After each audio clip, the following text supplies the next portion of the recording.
They both have about the same density. Yeah. You can't see any motel in there. It's weird. It looks like there's like lines here. That's a flags. That might be And that one doesn't have any. a defect in the processing. Yeah. Yeah, it is. It's from static charge. From when you rewind the film. Yeah. You rewind too fast, sometimes you get static. Yeah. The felt. So now now yeah, that's not the one to be printed. No, it's the one next to it. Yeah.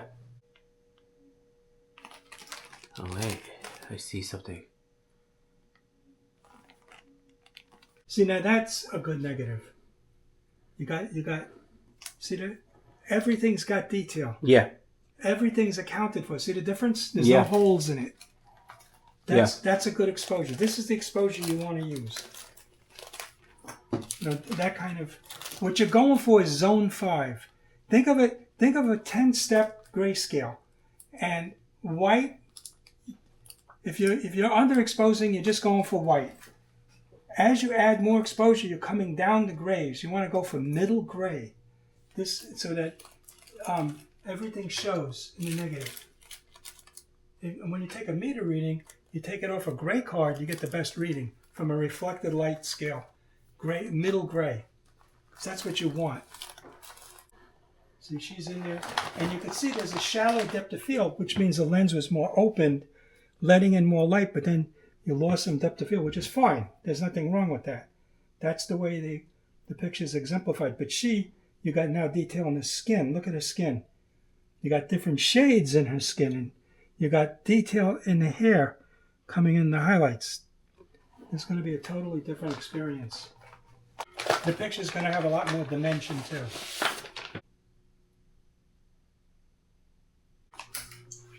Okay, so now look at it now. Now this is a white with a tone. You got flesh tones in there. You got variations in the tone. You got detail in the hair. There's detail here. There's no white space. It's all detail. Even when the light's coming through, it's kind of like detail. And it's got this nice mellowing darkness back here to create contrast between her. It's a nice picture. It's a good picture. And you got the setting sun. So that particular photograph was taken where her son got killed. Oh. Yep. And she was reflecting. I felt like that was the moment that she was... There was a lot of emotion. Yeah, it was a lot of emotions going on there. I was at the hospital yesterday for an MRI, and a young family brought in their child. The child probably had cancer, and they had a little girl in the hallway, ready to go into the machine to check her out. And she too probably had cancer. Little kids, 3, 4 years old, just starting out in life with cancer. Wow. Boy, does that suck. Yeah. Okay, you want to hit that one? Yes, sir. You have the... See, this too is a good exposure, but they could use one more stop. I agree. Didn't have enough time, that one. To bring more. Yeah. This is too... And even the white looks a little milky. It's not solid. No, it's not. Because it needs a little more light itself. But that's another nice image.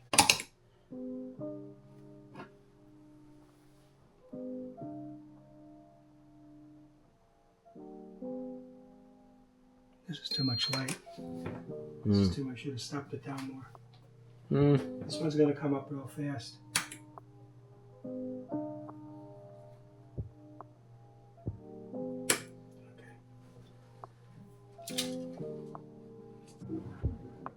Yeah, it's coming up fast, right? Yeah. Boom. Yeah. But I like it. Something here, it definitely is here.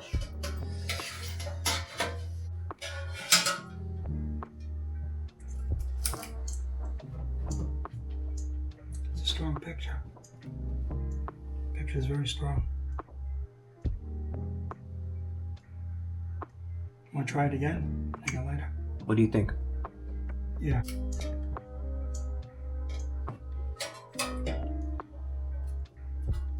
Much better. Yeah.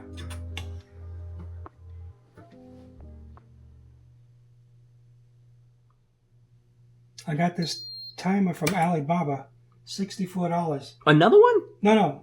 Okay, yeah, I remember. You told me. This is the same one, right? Yeah. And they were selling it at Walmart or someplace for $164.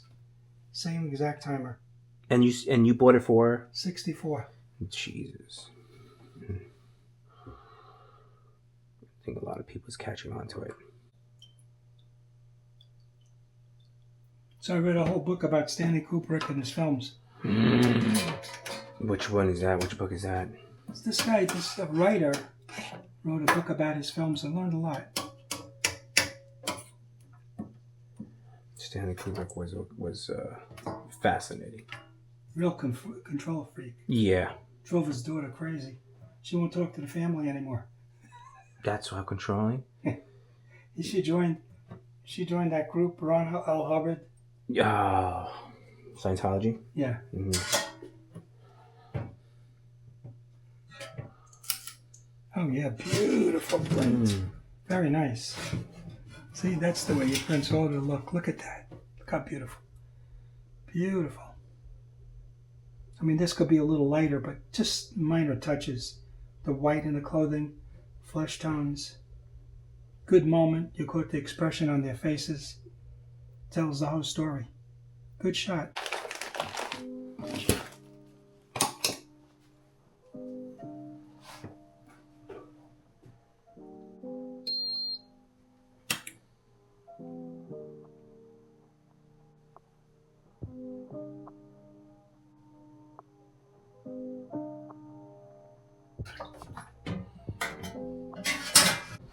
I think we got more highlight than I thought. We could use some more. Okay, the sky is in. This looks good. It's just a little bit of white is all that we're working on, and a little bit of more. Just about there though. Yeah. That's going to dry down a little bit more. And when you scan it, you could get away with it thin and negative because it's just light passing through. But when you're printing with photographic paper, it likes more tone. It's tonal. Which one do you think is the print that really sticks? I think you like that one, right? Yeah. I mean, the composition I like the gesture. I like this one too a lot. I like a lot of these. I like the hand up that you caught. You caught a great moment with the hand up. Oh yes, that one's still in there. That's a good one. That one. That's one I like, and this one I like a lot. I like it for the composition. Hey guys, what's going on? I'm going to be showing you some of the photographs from the documentary Moose, behind the scenes photographs that I've taken black and white with my Canon AE1 camera. Now this documentary is about this specific person named Moose. That was his name, Moose Hayes they called him, and was murdered by the police. Now, one of the photographs or scenes that we first started was the hotel that this gentleman was chased. By the way, he was 16 years old and he was chased from this hotel. So as you can see, this is where it first started, when he was chased by the police in this hotel. And I was able to get a photograph of his mother. And this is like one of the very first times that she's at this hotel, trying to understand what happened, where was he at the moment that the police had chased her son. And here she is, and I was fortunate to catch this photograph of her. She's definitely reflecting and seeing a lot. That's you could see there's a lot in her mind. Her losing a son, must be the most terrible thing to ever happen to a mother. I was able to get another photograph of her. This has a lot of sun was there, obviously, and it was shining everywhere, so it was definitely hard light, hard shades, and this was a really difficult photograph to print. You probably could see on the screen that I probably showed you how it is working on it digitally. And here's another photograph, same place at the motel, and this photograph probably is the photograph that John and I printing this photograph, agreed it was the best photograph.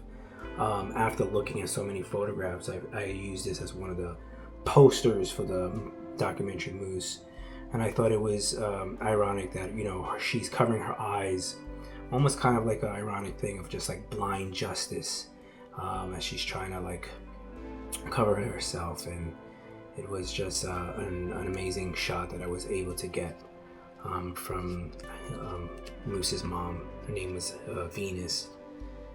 And then we go to the location where he was killed, and actually this is the producer Jeff with Moose's mother Venus at the location where Moose was murdered by the police, at the exact spot. And you can see their faces, you can see them just taking a deep moment of trying to figure out, you know, how this happened. Definitely an amazing shot here as well. Also, this is one of my favorite shots also. This I definitely feel was, I caught that moment of her just like, you know, like reflecting in everything. This was a shot that I really enjoy. Great photograph. And yeah, I mean, and of course I leave it with her family. Great family, great time I had. We'll talk more about this when the documentary comes out.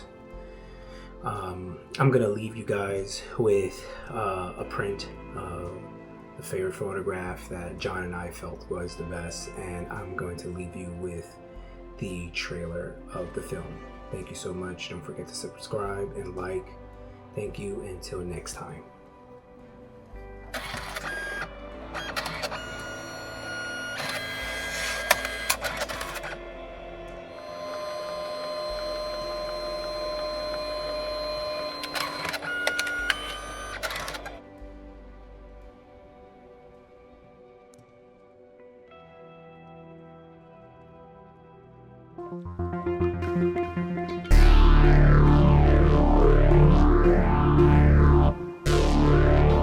Oregon has a history of racism going back to when the state was established.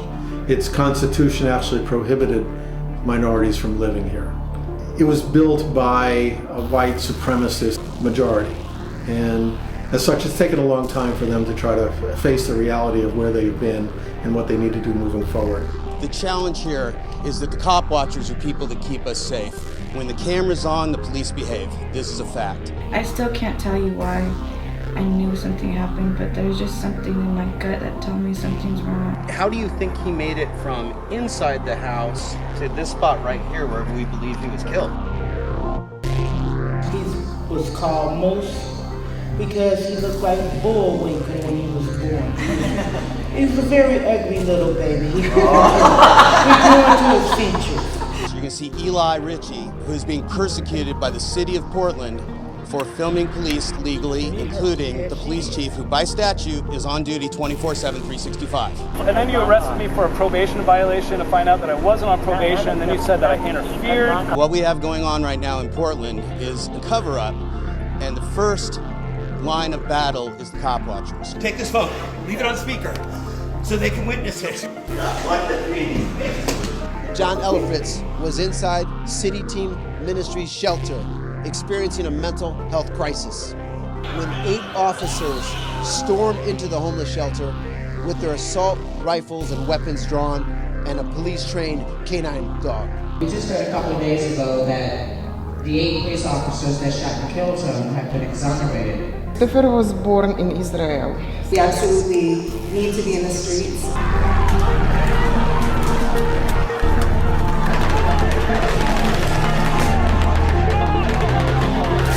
What's amazing to me is you have a Department of Justice report, you have a settlement agreement in place, and you have a city and police department that from our view hasn't changed.